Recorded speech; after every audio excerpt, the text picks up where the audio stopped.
చక్రి ప్రేమను తిరస్కరించిన మహాలక్ష్మి, బాధలో చక్రి. ఇదంతా ఎలా జరగబోతుందో తెలుసుకోవాలనుకుంటే ఇప్పుడే మన ఛానల్ని సబ్స్క్రైబ్ చేసుకొని పక్కనే ఉన్న బెల్ ఐకాన్ని క్లిక్ చేయండి. ధర్మేంద్ర దగ్గర నుంచి నిజం తెలుసుకున్న తర్వాత మహాలక్ష్మికి చక్రిపై చాలా కోపం వస్తుంది. ఎందుకంటే చక్రి తనేమీ డివోర్స్ గురించి ఎవరికి ఏమీ చెప్పలేదని చెప్తాడు. కానీ ధర్మేంద్ర తన భర్తే తన చేత చెప్పించాడండి అని చెప్పేసరికి మహాలక్ష్మికి కోపం వస్తుంది. సరే సార్, అయితే నేను వెళ్తాను అని చెప్పేసి మహాలక్ష్మి వెళ్ళిపోతుండగా, అమ్మ నీకు మాట చెప్తాను, నువ్వు డివోర్స్ గురించి ఆలోచించి కొంచెం ఒక మంచి నిర్ణయం తీసుకుంటే బాగుంటుంది, నేనే మొదటిగా సంతోషిస్తాను అంటాడు ధర్మేంద్ర. అప్పుడు సరే సార్ అని చెప్పేసి అక్కడి నుంచి మహాలక్ష్మి వెళ్ళిపోతూ ఒక ఆలోచనలకు వస్తుంది. మళ్ళీ తిరిగి ధర్మేంద్ర దగ్గరకు వస్తే, ఏంటమ్మా ఏంటి విషయం అని చెప్పేసి అంటాడు ధర్మేంద్ర. అంటే సార్, ఏ ప్రూఫ్స్ లేకుండా మా పెళ్ళి మీరు ఎలా చేశారు అని చెప్పేసి అడుగుతుంది. ప్రూఫ్సా? ప్రూఫ్స్ లేవు అని ఎవరు చెప్పారమ్మా నీకు అని చెప్పేసి అంటే, అదేంటి సార్, నా ఆధార్ కార్డు లాంటివి ఏమీ లేవు కదా సార్ అంటే, నీ ఆధార్ కార్డు ఉంది కదమ్మా అని చెప్పేసి అనేసరికి మహాలక్ష్మి షాక్ అవుతుంది. అదేంటి సార్ అనగానే, నీ ఆధార్ కార్డు చక్రియే కదా తీసుకొచ్చి ఇచ్చాడు, దాన్ని బట్టే కదా మీ ఇద్దరికి పెళ్లి చేశాము అని చెప్పేసి అంటాడు ధర్మేంద్ర. అప్పుడు మహాలక్ష్మి పూర్తిగా బాధపడుతుంది, అక్కడి నుండి వెళ్ళిపోతుంది. రోడ్ మీద నడుచుకుంటూ వెళ్తూ చక్రి చెప్పిన అబద్ధాలన్నీ గుర్తు చేసుకుంటూ విపరీతంగా ఏడుస్తుంది మహాలక్ష్మి. అవన్నీ ఆలోచిస్తూ మహాలక్ష్మి విపరీతంగా బాధపడుతూ ఉంటుంది. అయితే దారిన వెళ్ళేవాడిని అడుగుతుంది, అన్నయ్య ఇటువైపు బస్ స్టాండ్ ఎక్కడుంది అని అడగగానే, ఆ బస్ స్టాండ్ అమ్మ స్ట్రైట్గా వెళ్ళి రైట్కి తిరిగితే బస్ స్టాప్ వస్తుంది అని చెప్పేసి అంటాడు. సరే అన్న, థ్యాంక్ యూ అని చెప్పేసి అక్కడి నుంచి వస్తూ ఉంటుంది మహాలక్ష్మి. అవన్నీ ఆలోచిస్తూ, ఇంత మోసం చేస్తావా చక్రి నువ్వు నన్ను, చిచ్చి నీ గురించి నేను ఎంతో ఆలోచించాను, కానీ నువ్వు చేసే పనులు ఇవ్వేనా, ఇంత మోసం చేస్తావా, నా ఆధార్ కార్డు ఇచ్చావా, నా ఆధార్ కార్డు నీ దగ్గర ఉందా, ఇవన్నీ ఎలా జరుగుతున్నాయో నాకు అసలు ఏమీ అర్థం కావట్లేదు, ఛీ అని చెప్పేసి అనుకుంటూ ఉంటే కరెక్ట్గా అప్పుడే వివేక్ కారు వచ్చి మహాలక్ష్మి పక్కన ఆగుతుంది. రిలాక్స్ నేను అని చెప్పేసి అంటాడు వివేక్. అదేంటి సార్, మీరు ఆల్రెడీ వెళ్ళిపోయారు కదా, మళ్ళీ వచ్చారేంటి అని చెప్పేసి అంటుంది మహాలక్ష్మి. ఏంటి అంత కోపంగా వస్తున్నావు, ఏమైంది అని చెప్పేసి అడుగుతాడు వివేక్. ఏం లేదు వివేక్ అంటుంది మహాలక్ష్మి. నేను నీ కోసం ఇక్కడ వెయిట్ చేస్తూ ఉన్నాను, పైగా నీకు కాల్ కూడా చేశాను, ఫోన్లే పికప్ చేసుకోమంటావా అని, నువ్వేమో ఫోనే తీయట్లేదు అంటాడు వివేక్ మహాలక్ష్మిని. సారీ, నేను ఫోన్ ఏం చూసుకోలేదు అంటుంది మహాలక్ష్మి. సరే మరి నువ్వు వెళ్ళిన వర్క్ అయిపోయిందా అని చెప్పేసి అంటాడు వివేక్. అయిపోయింది అంటుంది మహాలక్ష్మి. సరేదా మరి కార్ ఎక్కువ, నేను తీసుకెళ్ళి డ్రాప్ చేసేస్తాను అంటాడు వివేక్. పర్వాలేదు, బస్ స్టాండ్ పక్కనే అంట, నేను పక్కన కదా వెళ్ళిపోతానులే, ఎందుకు మళ్ళీ నేను ట్రబుల్ ఇవ్వడం అని చెప్పేసి అంటుంది మహాలక్ష్మి. ఎందుకు బస్సులో వెళ్ళడం, నేను కార్ వేసుకొని ఇక్కడే కదా ఉన్నాను, నేను ఎక్కడి నుంచి అయినా రావాలా, ఇక్కడే కదా ఉన్నాను, ఏం పర్వాలేదు రా అని అంటాడు వివేక్ మహాలక్ష్మిని. సరే అని చెప్పేసి మహాలక్ష్మి వివేక్ కార్ ఎక్కేస్తుంది. కార్ ఎక్కాక కూడా మహాలక్ష్మికి అవన్నీ గుర్తొస్తుంటుంది. చక్రి నీ పని చెప్తాను, ఇంత దారుణం అసలు అని చెప్పేసి లోపల ఎంతో బాధపడుతూ ఉంటుంది. వివేక్ ఏం మాట్లాడుతున్నా సరే ఏది పట్టించుకోదు మహాలక్ష్మి, ఎందుకంటే తను మొత్తం అంతా దీని గురించి ఆలోచిస్తూ ఉంటుంది. అప్పుడు వివేక్ అంటాడు, మహాలక్ష్మి ఆర్ యూ ఓకే అని చెప్పేసి అడుగుతాడు. ఐఎమ్ ఓకే అంటుంది మహాలక్ష్మి. ఏం లేదు, వెళ్ళేటప్పుడు బాగానే ఉన్నావు, కానీ వచ్చిన తర్వాత ఎందుకంత డల్గా ఉన్నావు దాని గురించి అడుగుతున్నాను అని చెప్పేసి అంటాడు వివేక్ మహాలక్ష్మిని.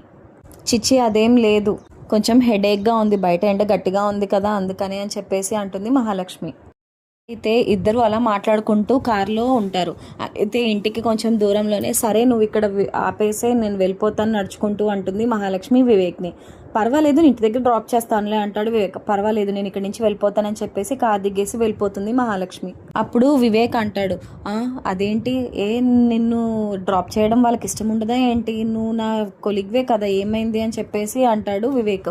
చిచ్చి అలాంటిదేం లేదు, కావాలంటే రావచ్చు, కాకపోతే ఎందుకు నీకు ఇబ్బంది కదా అని చెప్పేసి అని అంటే, ఏం పర్వాలేదులే నేను కూడా వస్తాను, వాళ్ళని కూడా కలిసినట్టుగా ఉంటుంది అని చెప్పేసి అంటాడు వివేక్. సరే అయితే పద అని చెప్పేసి తను కూడా వస్తాడు.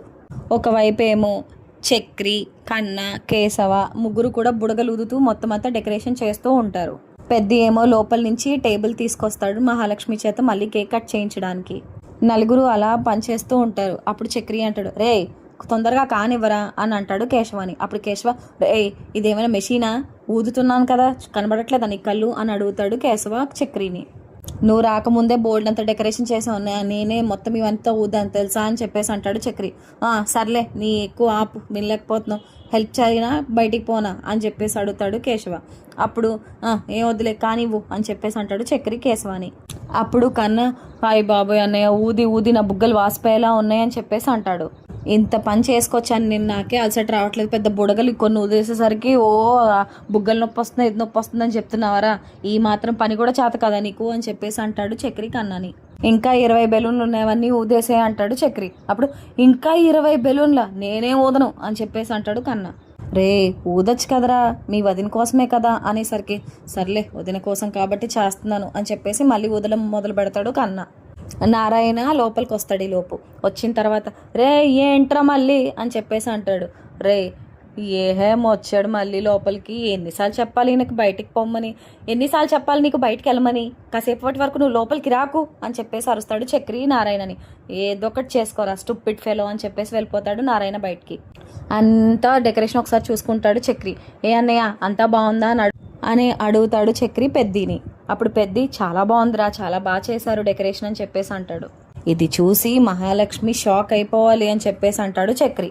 ఇది చూసి ఐ లవ్ యూ అని చెప్పేసి హక్ చేసుకొని నన్ను ముద్దులు పెడతా అంతకు మించి ఏం కావాలి అని చెప్పేసి అనగానే కలలు బాగా ఎక్కువ కంటున్నావు, తగ్గించు అంటాడు కేశవ.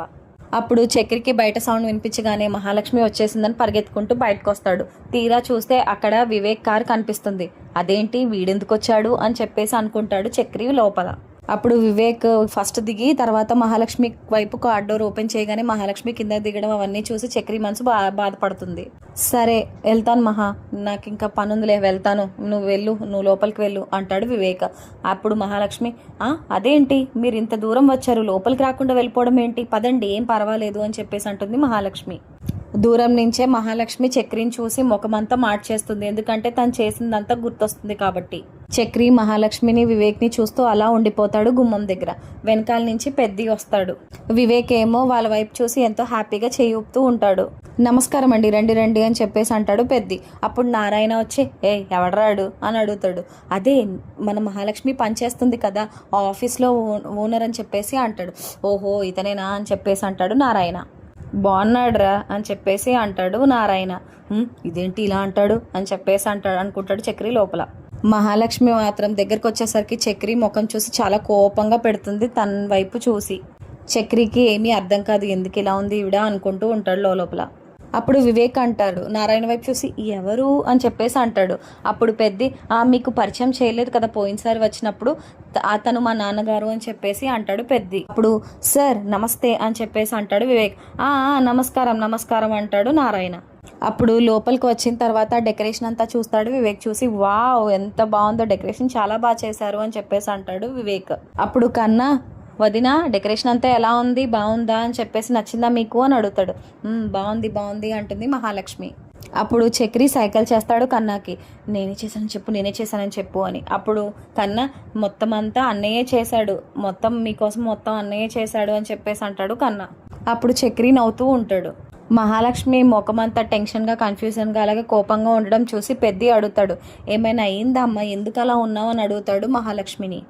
నేను బాగానే ఉన్నాను పెద్ది అంటుంది మహాలక్ష్మి. అయితే కన్నా అడుగుతాడు. సరే మరి కేక్ కట్ చేద్దామా అని అడుగుతాడు కన్నా. కమాన్లకి కట్ చేసే అని చెప్పేసి అంటాడు. అప్పుడు చక్రి లోపల కేక్ కొనింది నేను, ఇదంతా డెకరేషన్ చేసింది నేను, నువ్వు మాత్రం కట్ చేయని చెప్పేసి చాలా ఈజీగా చెప్పేస్తున్నావు, ఎవడరా నువ్వు మధ్యలో అని చెప్పేసి అనుకుంటాడు చక్రి లోపల. అప్పుడు చక్రి ఇదిగోండి చాక్ అని చెప్పేసి ఇస్తాడు. కానీ మహాలక్ష్మి చక్రి వైపు చాలా చాలా కోపంగా చూస్తుంది. కేశవ ఏమో క్యాండిల్ లైట్ వెలిగిస్తాడు. సో అక్కడ అంత లైట్ వెలిగించిన తర్వాత చాక్ తీసుకుంటుంది, గట్టిగా లాక్కుంటుంది చక్రి దగ్గర నుంచి మహాలక్ష్మి. నీలా కేక్ కట్ చేశాక అందరూ బర్త్డే విషెస్ చెప్తారు. అప్పుడు నారాయణ అంటాడు కేక్ కటింగ్ అయిపోయింది కదమ్మా, నాకు ఇచ్చేస్తే నేను బయటికి పోయి తింటాను అని అంటారు. ఉన్నానా నువ్వు అసలు రాకు, నువ్వు అక్కడే ఉండు, నేనే కట్ చేసి ఇస్తాను, రాత్రిలా తొక్కేస్తావు నువ్వు అంటాడు పెద్ది. అప్పుడు ఒక ప్లేట్ తీసుకొని అందులో కేక్ కట్ చేసేసి నారాయణకి ఇస్తే థ్యాంక్ యూ అని చెప్పేసి బయటకు వెళ్ళిపోతాడు Narayana. First cake piece Peddi సార్కి ఇమ్మంటాడు. అయితే మహాలక్ష్మి కూడా అలాగే వివేక్ ఇస్తుంది. నేను షుగర్ తినను అని చెప్పేసి అంటాడు వివేక్. అయితే ఏం పర్వాలేదు కొంచెం తినండి సరిపోతుంది అని చెప్పేసి అంటాడు పెద్ది.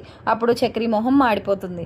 తర్వాత చక్రికి ఇస్తుంది, కానీ చక్రి మొహం మాత్రం అస్సలు చూడదు మహాలక్ష్మి. అప్పుడు వివేక్ అంటాడు సరే నేను వెళ్తాను మహాలక్ష్మి అంటాడు. అప్పుడు పెద్ది అంటాడు ఎక్కడికి వెళ్ళిపోతారు, మీరు ఎక్కడికి వెళ్ళడానికి వీలు లేదు, పోయినసారి కూడా వచ్చారు కానీ ఏమి తీసుకోకుండా వెళ్ళిపోయారు, ఈసారి మాత్రం ఖచ్చితంగా భోజనం చేసే వెళ్ళాలి అంటాడు. అప్పుడు చక్రి పోయిన వాడిని పోనివ్వకుండా ఎందుకన్నయ్యా ఇలాంటివన్నీ చెప్తావు నువ్వు ఒక్కడివి చాలు నా జీవితానికి అని చెప్పేసి అనుకుంటాడు లోపల. అప్పుడు వివేక్ అంటాడు, నాకు కొంచెం వర్క్ ఉంది అందుకనే వెళ్ళాలి తప్పదు అని చెప్పేసి అంటాడు. అప్పుడు చక్రి, అదే అన్నయ్య వర్క్ ఉందంట పాపం వెళ్ళనివ్వు అని అంటాడు చక్రి. అప్పుడు పెద్ది, నువ్వు నోరు మీరా, ఏం పర్వాలేదు మీరు ఇవాళ అయితే భోజనం చేసే వెళ్ళాలి అని అంటాడు పెద్ది. మీరు ఒక 10 నిమిషాలు కూర్చుంటే నేను బిర్యానీ చేసేస్తాను, తినేసి వెంటనే వెళ్ళిపోదురు కానీ ఒక అరగంటలో మీరు వెళ్ళిపోవచ్చు అని చెప్పేసి అంటాడు పెద్ది. అప్పుడు వివేక్ ఎంత రిక్వెస్ట్ చేశారు కదా అని చెప్పేసి సరే ఓకే అంటారు. ఎందుకు మహాలక్ష్మి గారు ఇలా ఉన్నారు, కొంపతీసి డెకరేషన్ ఏమైనా నచ్చలేదా అని చెప్పేసి అనుకుంటాడు చక్రి లోపల. తర్వాత పెద్ది భోజనం తీసుకొచ్చి ఇస్తాడు వివేక్కి. వివేక్ తినేసిన తర్వాత కంచం అవన్నీ తీసుకెళ్ళి పెట్టేస్తాడు పెద్ది. వచ్చిన తర్వాత అంటాడు వివేక్, అసలు భోజనం చాలా చాలా బాగుంది, మధ్యకాలంలో ఇంత మంచి భోజనం నేను తినలేదు అంటాడు వివేక్ పెద్దితో. యాక్చువల్గా నేను అసలు రైసే ఎక్కువ తిన్ను, అలాంటిది మీరు చేసిన బిర్యానీ మాత్రం సూపర్గా ఉంది, కొంచెం ఎక్కువే తినేసాను అంటాడు వివేక్. అప్పుడు పెద్ది, అయ్యో పర్వాలేదు అని చెప్పేసి అంటాడు. ఒకవైపు మహాలక్ష్మి చక్రిని చాలా కోపంగా చూస్తూనే ఉంటుంది. అప్పుడు పెద్ది అంటాడు, మహాలక్ష్మి ఏమైందమ్మా, పొద్దున్నుంచి చూస్తున్నాను అదోలా ఉన్నావు, ఎందుకంత డల్గా ఏదోలా ఉన్నావు, ఏమైంది అని చెప్పేసి అడుగుతాడు పెద్ది.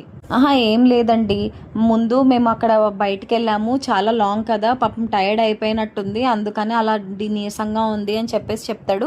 తనేమో పోలీస్ స్టేషన్కి తీసుకెళ్ళమని చెప్పేసి చెప్పింది, నేను ఆ బయట వదిలేసి నా వర్క్కి నేను వెళ్ళిపోయాను, తనేమో పోలీస్ స్టేషన్కి వెళ్ళొచ్చింది, ఇంకా తర్వాత టైర్డ్ అయిపోయింది కదా దానివల్ల అలా ఉందండి అని చెప్పేసి అంటాడు వివేక్ పెద్దితో.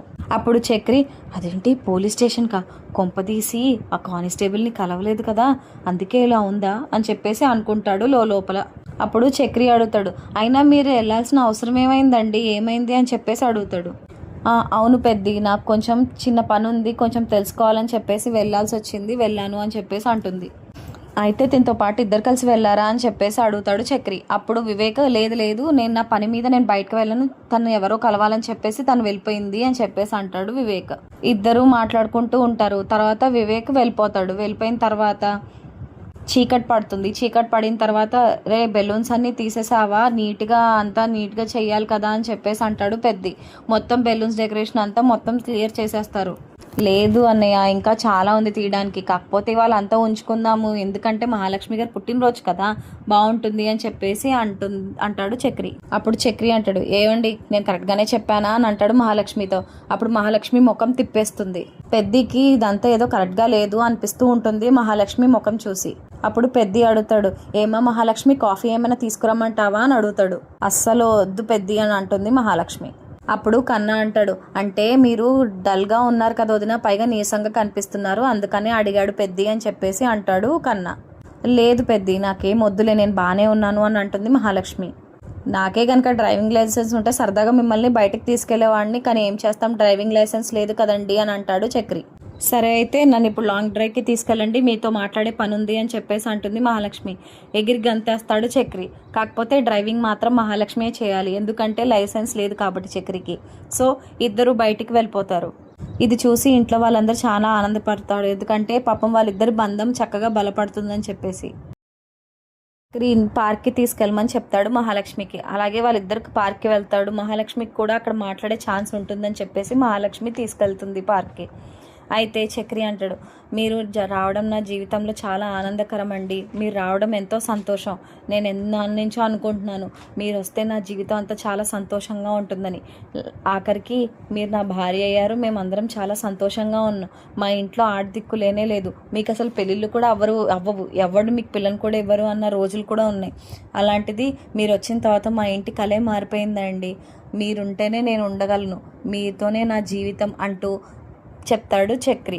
కానీ మహాలక్ష్మి లోపల మాత్రం చాలా కోపంతో ఊగిపోతూ ఉంటుంది, ఎందుకంటే తనకి నిజం తెలిసింది కాబట్టి, చక్రి మొత్తం అంతా తనకి అబద్ధాలే చెప్పాడని తెలిసింది కాబట్టి. అయితే మహాలక్ష్మి గారు, ఐ లవ్ యూ అండి, జీవితాంతం మీతోనేనండి నా జీవితం అని చెప్పేసి చెప్తాడు చక్రి. అసలు మీరు ఇంత ఫ్రాడ్ అని తెలిసాక కూడా నేను మిమ్మల్ని ఎలా ప్రేమిస్తానని అనుకున్నారు, అలాగే మీ ప్రేమను నేను ఎలా యాక్సెప్ట్ చేస్తానని అనుకున్నారు, కాస్తైనా బుద్ధి ఉందా మీకు అని అనగానే చక్రి ఆశలన్నీ అడియాసలు అయిపోతాయి. అలాగే పట్టుకున్న ఫ్లవర్ బోకే కూడా కింద పడేస్తాడు చక్రి. అసలు ఇదేంటి ఇలా మాట్లాడుతున్నారు, ఏమైందండి అంటే, మీరు చేసిందంతా ఇవాళ నాకు ఆ ధర్మేంద్ర గారు చెప్పారు, మొత్తం ఆ కానిస్టేబుల్ మొత్తం వివరించాడు, నాకు అర్థమైంది, నా ఆధార్ కార్డ్ దాచేశారు, నా పరువంతా గంగలో కలిపేశారు, ఆఖరికి డివోర్స్ విషయం గురించి కూడా ఆయనకు చెప్పింది మీరే.